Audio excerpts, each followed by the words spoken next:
नमस्कार, आप देख रहे हैं न्यूज 24। आपके साथ मैं हूं प्रत्युष खरे। कश्मीर घाटी में साल 2017 की शुरुआत में आतंकियों से ज्यादा घातक साबित हुए बर्फीले तूफान। पिछले 15 दिनों में आए कई बर्फीले तूफानों में एक मेजर समेत 21 जवानों की मौत हो गई। इसलिए अब सेना और मजबूती और ज्यादा तैयारी के साथ करने जा रही है बर्फीले तूफानों का मुकाबला। वो बर्फीला तूफान जिसने छीन ली 21 जवानों की जिंदगी, वो सफेद आफत जिससे हर रोज सामना होता है सीमा की सुरक्षा में लगे जवानों का। उस बर्फीले तूफान से लड़ने के लिए शुरू कर दी है सेना ने तैयारी।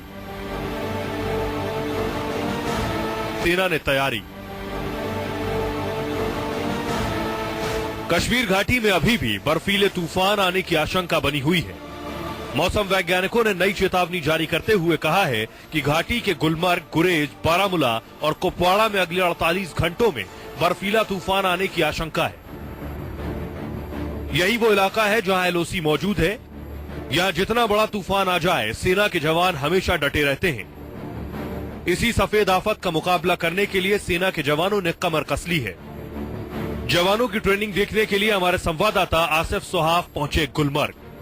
कश्मीर घाटी में भारी बर्फबारी के बीच इस साल बर्फीले तूफान आतंकवाद से भी ज्यादा घातक सेना के लिए साबित हो रहे हैं। घाटी में इस साल बहुत ज्यादा खराब है। बर्फीले तूफान लगातार आ रहे हैं और बर्फीले तूफानों की चेतावनी को देखते हुए और आशंका को देखते हुए यहां अब सेना के जवानों को गुलमर्ग की इन पहाड़ियों में प्रशिक्षित किया जा रहा है। ये ट्रेनिंग दी जा रही है कि कैसे बर्फीले तूफानों से अपनी जान बचानी है और साथ ही साथ सरहदों की भी सुरक्षा करनी है।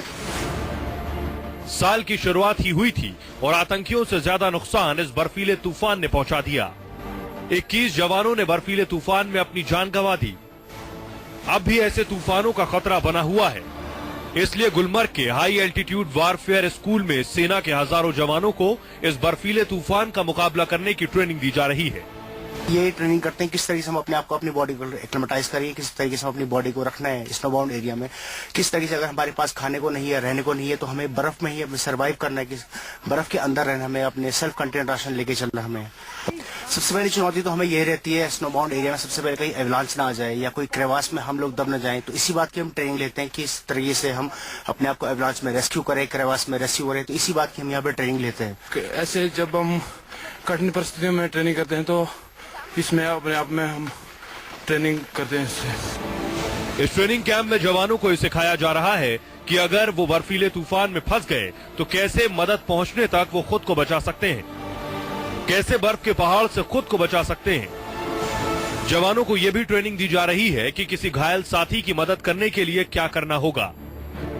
जवानों के पास तमाम उपकरण होते हैं जिनसे बर्फ के तूफान का मुकाबला किया जा सके। वो मशीनें भी होती हैं जिनसे ये पता लग सके कि कहीं कोई जवान बर्फ के नीचे तो नहीं फंसा। बर्फ तो बहुत ज्यादा पड़ गई है, पर मुश्किलों का सामना तो करना ही पड़ेगा। इसलिए हम ट्रेनिंग कर रहे हैं और जोर शोर से हमारा ट्रेनिंग चल रहा है। ट्रेनिंग इसलिए कि जवानों की जान बचाई जाए और अपने देश की रक्षा की जाए। उनको निकालना होता है। हमारे पास इक्विपमेंट होता है पूरा, अपने डॉग होते हमारे पास, उनकी वजह से, और वो अगर वो सुन के बताते हैं कि कहाँ पर जवान नीचे, उसे निकालते हैं मुझसे। एलओसी पर इस वक्त तूफान माइनस से कहीं ज्यादा नीचे चला जाता है, लेकिन जवान अपनी पोस्ट पर डटे रहते हैं। यहाँ बर्फीले तूफान अपना कहर बरपा रहे हैं। इसी बर्फ का सहारा लेकर आतंकी भी घुसने की फिराक में रहते हैं। इसी आशंका की वजह से जवान अपनी पोस्ट नहीं छोड़ते। इसलिए जवानों को माइनस पारे में खुद को जिंदा रखने की एक बहुत बड़ी चुनौती होती है। सेना के जवानों को इन बर्फीली चोटियों पर अपने फर्ज को अंजाम देना होता है, घुसपैठ रोकनी होती है। यही कारण है कि सेना के जवान सबसे पहले भगवान के इस घर में माथा टेक कर आशीर्वाद लेते हैं, उसके बाद पहाड़ियों का रुख करते हैं अपने फर्ज को अंजाम देने के लिए, ताकि वो बर्फीले तूफानों से सुरक्षित रहे। जिस 10 से 12 फीट बर्फ पर इंसान का चलना मुश्किल हो जाता है, उस बर्फ पर चीते की तरह दौड़ना, आतंकियों से मुकाबला करना और कुदरत के कहर से खुद को महफूज रखने वाले जवानों को ही शूरवीर कहा जाता है। मुश्किलें कितनी भी हों, लेकिन ये जवान अपना फर्ज निभाने के लिए अपनी जान भी दांव पर लगा देते हैं।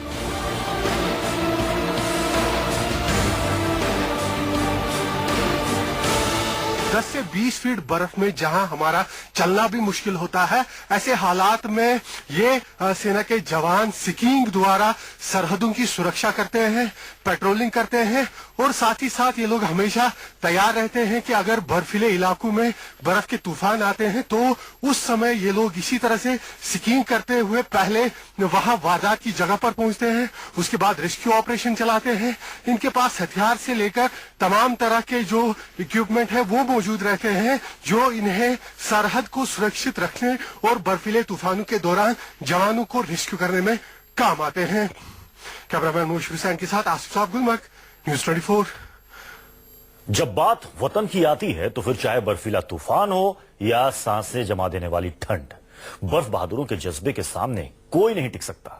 अब आपको दिखाते हैं 5000 फीट की ऊंचाई पर कैसे चारों तरफ फैली बर्फ के बीच एक एक कदम हिफाजत से रखते हैं देश के बर्फ बहादुर।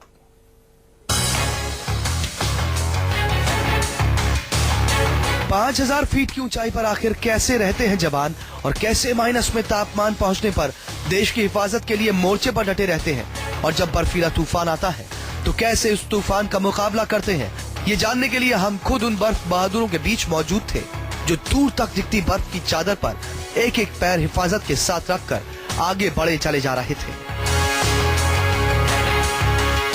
भारी बर्फबारी के बीच -16 डिग्री तापमान में इस दुर्गम रास्ते पर जहां एक कदम भी चलना मुश्किल है, वहां इन जवानों को पूरा दिन पूरा रात कभी कभी इसी तरह से पेट्रोलिंग करनी पड़ती है, क्योंकि इन्हें पूरा जो इलाका LOC का है वो यहां पर सुरक्षित करना होता है। और कैसे ये जवान इन दुर्गम परिस्थितियों में हालात से मुकाबला करते हैं, अपने फर्ज को अंजाम देते हैं, सीधा इन जवानों से ही पूछेंगे। सर, आप बताइए किस तरह के हालात यहाँ पे होते हैं? काफी बर्फ ज्यादा है, चलना मुश्किल है। आप कितनी देर तक ये ड्यूटी करते हैं इस बर्फ में पेट्रोलिंग की? ये पेट्रोलिंग का जब तक हमारा दिया हुआ टास्क है, अपना जो एरिया डोमिनेटेड नहीं होता तब तक हम लोग वापस नहीं आते, चाहे कितना भी ठंड हो, कितना भी वो हो। लेकिन जो हमें दिया हुआ टास्क है हम उसको पूरा करते हैं और पूरा करने के बाद ही हम अपने लीमा में वापस आते हैं। जिधर देखो उधर बर्फ ही बर्फ। कई जगह LOC पर ओपन एरिया है और कई जगह कटीली तारों की बाढ़, लेकिन बर्फीले तूफान में तारों की बाढ़ भी थक जाती है। ऐसे वक्त में इन बर्फ बहादुरों की जिम्मेदारी और बढ़ जाती है, कहीं आतंकवादी घुसपैठ में कामयाब न हो जाए। कश्मीर घाटी में LOC पर साल 2016 में घुसपैठ की वारदातों में काफी तेजी देखने को मिली। 300 के करीब घुसपैठ की कोशिशें पाकिस्तान से मिलिटेंटों ने की और हर बार उस घुसपैठ को न केवल नाकाम बनाया गया बल्कि सेना के जवानों ने कई बार मिलिटेंटों को यहां मुठभेड़ के दौरान मार भी गिराया। और अब जब कश्मीर घाटी में भारी बर्फबारी हुई है, अब कैसे हालात यहाँ LOC पर है, सीधा सेना के अफसर से ही पूछते। सर, बताइए क्या जो घुसपैठ की कोशिशें यहाँ पर हुई उनका अंजाम क्या हुआ, और बर्फबारी के बाद क्या अभी तक कोई घुसपैठ की कोशिश हुई? अभी तक काफी बार 150-200 बार यहाँ पे घुसपैठ हो चुकी है और हमने काफी मिलिटेंटों को मार भी गिराया है। और अभी बर्फबारी के दौरान जो है कम ही यहाँ पे मिलिटेंटों की हरकत हो रही है और हम लोग जो गैप वाले इलाके हैं उनको हम कंटिन्यू डोमिनेट करते रहते हैं, जिससे कि उनकी घुसपैठ को हम रोक सकें। सुबह से लेकर रात तक और रात से लेकर सुबह तक लगातार जमा देने वाली ठंड के बीच ये जवान पेट्रोलिंग करते रहते हैं। इनकी निगाहें LOC के उस पार रहती हैं। कई दफा आतंकी नाले और ओपन एरिया से घुसपैठ की फिराक में रहते हैं। ऐसे में ये जवान उन खास जगहों तक जरूर पहुंचते हैं, चाहे बर्फीला तूफान ही क्यों ना आ जाए। गणतंत्र दिवस के मौके पर तिरंगा लाल किले पर और राजपथ पर भी लहराता है, लेकिन कश्मीर घाटी में LOC के ऊपर जब इन बर्फीली पहाड़ियों पर जवान तिरंगा लहराते हुए भारत माता की जय के नारे लगाते हैं तो पार बैठे दुश्मनों की रूह तक कांप उठती है। बर्फीले तूफान के बाद पेट्रोलिंग रूट भी बंद हो जाता है तो ये खुद रास्ता बनाकर आगे चलते हैं।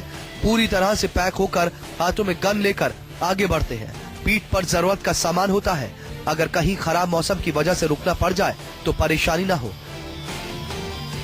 एलओसी के ऊपर जब सेना के जवानों के कंधों से कंधे और कदमों से कदम मिलते हैं, तब वाकई में यहाँ दुश्मन के दिल हिल जाते हैं। इसका सबूत ये है कि साल 2016 से अब तक यहाँ कश्मीर घाटी में 80 के करीब सेना के जवान मिलिटेंटों के साथ मुकाबला करते हुए शहीद हुए हैं। पिछले कई सालों में ये जो आंकड़ा है ये काफी ज्यादा है, और ये यहाँ पर बताने के लिए भी काफी है कि कैसे पाकिस्तान ने इस बार यहाँ कश्मीर घाटी के हालात को सुलगाने की कोशिश की थी, लेकिन इन जवानों ने अपनी जानों का नजराना पेश करके न केवल कश्मीर घाटी में अमन बनाए रखा, बल्कि दुश्मन के नापाक कदमों से भी कश्मीर घाटी को पाकर बनाए रखा। बर्फ के बीच निगहबानी करते जवानों को दो तरह की मुसीबत का सामना करना पड़ता है, एक तरफ आतंकी और दूसरी तरफ मौसम। लेकिन ये घबराते नहीं, इनके इरादों के आगे बर्फीला तूफान भी हिम्मत हार जाता है। भारी बर्फबारी के दौरान यहाँ सरहद पर सेना के जवानों को दोहरी चुनौती का सामना होता है। एक तरफ मिलिटेंटों का खतरा तो दूसरी ओर मौसम की मार। एक तरफ जवानों को मिलिटेंटों के साथ मुकाबला करना होता है, तो वहीं दूसरी ओर बर्फीले तूफानों से खुद को सुरक्षित रखना होता है। यही कारण है कि इस भारी बर्फबारी के बीच माइनस पारे में भी जवानों को हमेशा हर पल सतर्क और अलर्ट रहना पड़ता है। आसिफ सुहाब, न्यूज़ 24।